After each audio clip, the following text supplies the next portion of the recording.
Salam sejahtera, selamat beraktivitas di dalam hari ini. Semoga berkat Tuhan selalu melimpah dan jauh lebih baik hari ini daripada hari-hari sebelumnya. Kita akan baca firman Tuhan dari Matius pasal yang kedua. Sesudah Yesus dilahirkan di Betlehem di tanah Yudea pada zaman Raja Herodes, datanglah orang-orang Majus dari timur ke Yerusalem dan bertanya-tanya, di manakah dia, raja orang Yahudi yang baru dilahirkan itu? Kami telah melihat bintangnya di timur dan kami datang untuk menyembah dia. Ketika Raja Herodes mendengar hal itu, terkejutlah ia beserta seluruh Yerusalem. Maka dikumpulkannya semua imam kepala dan ahli Taurat bangsa Yahudi. Lalu dimintanya keterangan dari mereka di mana Mesias akan dilahirkan. Mereka berkata kepadanya, di Betlehem di tanah Yudea, karena demikianlah ada tertulis dalam kitab Nabi. Dan engkau Betlehem, tanah Yudea, engkau sekali-kali bukanlah yang terkecil di antara mereka yang memerintah Yehuda, karena daripadamulah akan bangkit seorang pemimpin yang akan menggembalakan umatku Israel. Lalu dengan diam-diam Herodes memanggil orang-orang Majus itu dan dengan teliti bertanya kepada mereka bila mana bintang itu nampak. Kemudian ia menyuruh mereka ke Betlehem, katanya, pergi dan selidikilah dengan seksama hal-hal mengenai anak itu, dan segera sesudah kamu menemukan dia, kabarkanlah kepadaku supaya aku pun datang menyembah dia. Setelah mendengar kata-kata raja itu, berangkatlah mereka, dan lihatlah, bintang yang mereka lihat di timur itu mendahului mereka hingga tiba dan berhenti di atas tempat di mana anak itu berada. Ketika mereka melihat bintang itu, sangat bersukacitalah mereka. Maka masuklah mereka ke dalam rumah itu dan melihat anak itu bersama Maria ibunya, lalu sujud menyembah dia. Mereka pun membuka tempat harta bendanya dan mempersembahkan persembahan kepadanya, yaitu emas, kemenyan, dan mur. Dan karena diperingatkan dalam mimpi supaya jangan kembali kepada Herodes, maka pulanglah mereka ke negerinya melalui jalan lain. Setelah orang-orang Majus itu berangkat, nampaklah malaikat Tuhan kepada Yusuf dalam mimpi dan berkata, bangunlah, ambillah anak itu serta ibunya, larilah ke Mesir dan tinggallah di sana sampai aku berfirman kepadamu, karena Herodes akan mencari anak itu untuk membunuh dia. Maka Yusuf pun bangunlah, diambilnya anak itu serta ibunya malam itu juga, lalu menyingkir ke Mesir dan tinggal di sana hingga Herodes mati. Hal itu terjadi supaya genaplah yang difirmankan Tuhan oleh Nabi, dari Mesir kupanggil anakku. Ketika Herodes tahu bahwa ia telah diberdaya oleh orang-orang Majus itu, ia sangat marah. Lalu ia menyuruh membunuh semua anak di Betlehem dan sekitarnya, yaitu anak-anak yang berumur 2 tahun ke bawah, sesuai dengan waktu yang dapat diketahuinya dari orang-orang Majus itu. Dengan demikian genaplah firman yang disampaikan oleh Nabi Yeremia. Terdengarlah suara di Rama, tangis dan ratap yang amat sedih. Rahel mengasihi anak-anak dan ia tidak mau dihibur, sebab mereka tidak ada lagi. Setelah Herodes mati, nampaklah malaikat Tuhan kepada Yusuf dalam mimpi di Mesir, katanya, Bangunlah, ambillah anak itu serta ibunya, dan berangkatlah ke tanah Israel, karena mereka yang hendak membunuh anak itu sudahlah mati. Lalu Yusuf pun bangunlah, ia ambil anak itu serta ibunya dan pergi ke tanah Israel. Tetapi setelah didengarnya bahwa Arkelaus menjadi raja di Yehuda menggantikan Herodes ayahnya, ia takut ke sana. Karena dinasihati dalam mimpi, pergilah Yusuf ke daerah Galilea, sehingga di sana ia pun tinggal di sebuah kota yang bernama Nazaret. Hal itu terjadi supaya genaplah firman yang disampaikan oleh nabi-nabi bahwa ia akan disebut orang Nazaret. Di Kejadian yang ke-12,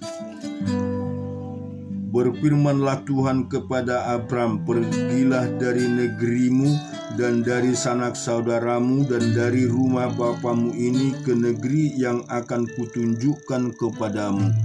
Aku akan membuat engkau menjadi bangsa yang besar, yang memberkati engkau dan memberkati engkau serta membuat namamu masyhur, dan engkau akan menjadi berkat. Aku akan memberkati orang-orang yang memberkati engkau dan mengutuk orang-orang yang mengutuk engkau, dan olehmu semua kaum di muka bumi akan mendapat berkat. Lalu pergilah Abram serta yang difirmankan Tuhan kepadanya, dan Lot pun ikut bersama-sama dengan dia. Abram berumur 75 tahun ketika ia berangkat dari Haran.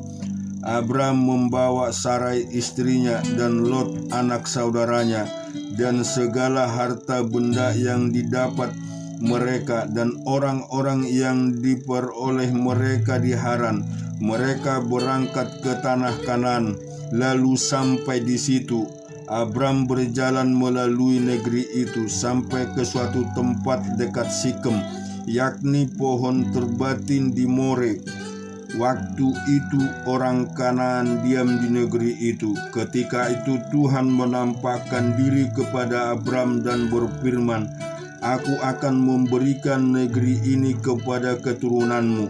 Maka didirikannya di situ mezbah bagi Tuhan yang telah menampakkan diri kepadanya. Kemudian ia pindah dari situ ke pegunungan di sebelah timur Betel. Ia memasang kemahnya dengan Betel di sebelah barat dan Ai di sebelah timur. Lalu ia mendirikan di situ mezbah bagi Tuhan dan memanggil nama Tuhan. Sesudah itu Abram berangkat dan makin jauh ia berjalan ke tanah Negeb. Ketika kelaparan timbul di negeri itu, pergilah Abram ke Mesir untuk tinggal di situ sebagai orang asing, sebab hebat kelaparan di negeri itu. Pada waktu ia akan masuk ke Mesir, berkatalah ia kepada Sarai istrinya, Memang aku tahu bahwa engkau adalah seorang perempuan yang cantik parasnya. Apabila orang Mesir melihat engkau, mereka akan berkata, itu istrinya. Jadi mereka akan membunuh aku dan membiarkan engkau hidup. Katakanlah bahwa engkau adikku, supaya aku diperlakukan mereka dengan baik karena engkau, dan aku dibiarkan hidup oleh sebab engkau. Sesudah Abram masuk ke Mesir, orang Mesir itu melihat bahwa perempuan itu sangat cantik, dan ketika penggawa-penggawa Firaun melihat Sarai, mereka memuji-muji di hadapan Firaun, sehingga perempuan itu dibawa ke istananya. Firaun menyambut Abram dengan baik-baik karena ia mengingini perempuan itu. Dan Abram mendapat kambing domba, lembu sapi, keledai jantan, budak laki-laki dan perempuan, keledai betina dan unta. Tetapi Tuhan menimpakan tulah yang hebat kepada Firaun, demikian juga kepada seisi istananya, karena Sarai istri Abram itu. Lalu Firaun memanggil Abram serta berkata, "Apakah yang kau perbuat itu terhadap aku? Mengapa tidak kau beritahukan bahwa ia istrimu? Mengapa engkau katakan dia adikku sehingga aku mengambilnya menjadi istriku? Sekarang inilah istrimu, ambillah dan pergilah." Lalu Firaun memerintahkan beberapa orang untuk mengantarkan Abram pergi bersama-sama dengan istrinya dan segala kepunyaannya. Kita juga akan membaca di Bilangan pasal yang ke-7 ayat 1 sampai dengan 30. Pada waktu Musa selesai mendirikan kemah suci, diurapinya dan dikuduskanlah itu dengan segala perabot, juga mezbah dengan segala perkakasnya. Dan setelah diurapi dan dikuduskannya semuanya itu, maka para pemimpin Israel, para kepala suku mereka mempersembahkan persembahan mereka itu, ialah para pemimpin suku yang bertanggung jawab atas pencatatan itu, sebagai persembahan dibawa mereka ke hadapan Tuhan 6 kereta beratap dengan 12 ekor lembu, 1 kereta untuk 2 orang pemimpin dan 1 ekor lembu untuk 1 orang pemimpin. Lalu mereka membawa semuanya itu ke depan kemah suci. Kemudian Tuhan berfirman kepada Musa, "Terimalah semuanya itu dari mereka supaya dipergunakan untuk pekerjaan pada kemah pertemuan. Berikanlah semuanya itu kepada orang Lewi sesuai dengan keperluan pekerjaan masing-masing." Lalu Musa menerima kereta-kereta dan lembu-lembu itu dan memberikan kepada orang Lewi 2 kereta dengan 4 ekor lembu. Diberikannya kepada Bani Gerson sesuai dengan keperluan pekerjaan mereka. Dan 4 kereta dengan 8 ekor lembu diberikannya kepada Bani Merari sesuai dengan keperluan pekerjaan mereka di bawah pimpinan Itamar anak Imam Harun itu. Tetapi kepada Bani Kehat tidak diberikannya apa-apa, karena pekerjaan mereka ialah mengurus barang-barang kudus yang harus diangkat di atas bahunya.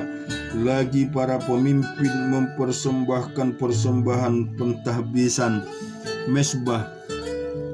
Pada hari mezbah itu diurapi, para pemimpin membawa persembahan dan mereka ke depan mezbah itu. Tuhan berfirman kepada Musa, "1 pemimpin setiap hari haruslah mempersembahkan persembahan untuk mentahbiskan mezbah itu, lalu mempersembahkan persembahannya pada hari pertama ialah Nahason bin Aminadab dari suku Yehuda. Persembahan itu 1 pinggan perak 130 siskal timbangannya, dan 1 bokor penyiraman dari perak 70 siskal beratnya, ditimbang menurut siskal kudus. Keduanya berisi tepung yang terbaik diolah dengan minyak untuk korban sajian. 1 cawan 10 siskal emas beratnya berisi ukupan, 1 ekor lembu jantan muda, 1 ekor domba jantan, dan 1 ekor domba berumur setahun untuk korban bakaran, 1 ekor kambing jantan untuk korban penghapusan dosa, dan untuk korban keselamatan 2 ekor lembu, 5 ekor domba jantan, 5 ekor kambing jantan, dan 5 ekor domba berumur setahun. Itulah persembahan Nahason bin Aminadab.